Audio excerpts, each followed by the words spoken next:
Ra hong chuak na Calvary a hong sina Erin mo lo hong tôi na Tul kum the na bay dong Nhiều thế đừng mò Nang lệ cây tang đừng sinh lắm Té tung ngong sina tu Téo thế đừng mò Im mò na bay nang hi Mò lo pi hong sina tu Kum tul kum the na bay dong in Tua ra ít na tel đừng mò Giê-xu hoi hong kem na tu Tel dâu cây mà ni Hi lom hong xóa na tu Hong hẹn nếp na tu Ít tel dô lâu tu tâm pi Pasian bê kín thê Hong in na lam đăng băng in Tu ni na min siang phát ni Kum tul kum the na bay dong Nhiều thế đừng mò Nang lệ cây tang đừng sinh lắm Té tung ngong sina tu Téo thế đừng mò Im mò na bay nang hin Mò lâu pi hong sina tu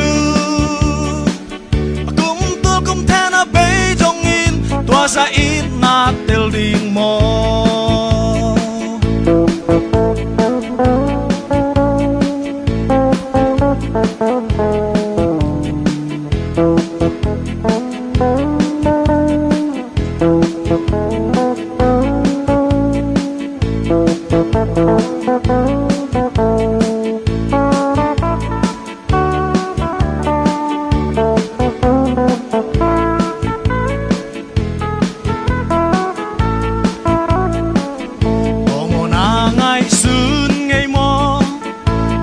hong pai na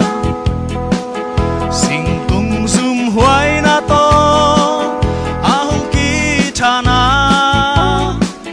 na tel solo tu tâm pi pasian be kin the Calvary a hong sina Erin mo lo hong tôi na tum tul kum the na bay dong nhiều thế đừng mò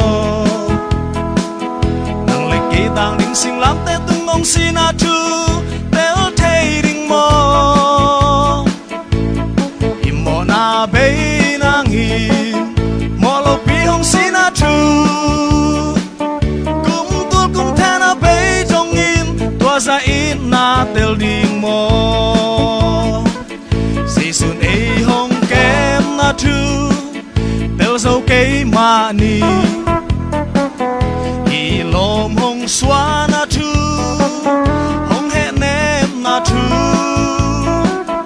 Ít tel dô lâu tu tâm pi Pasian bê kín thê Hong in na lam đăng băng in Tu ni na min lian phát ni Kum tul kum the na bay dong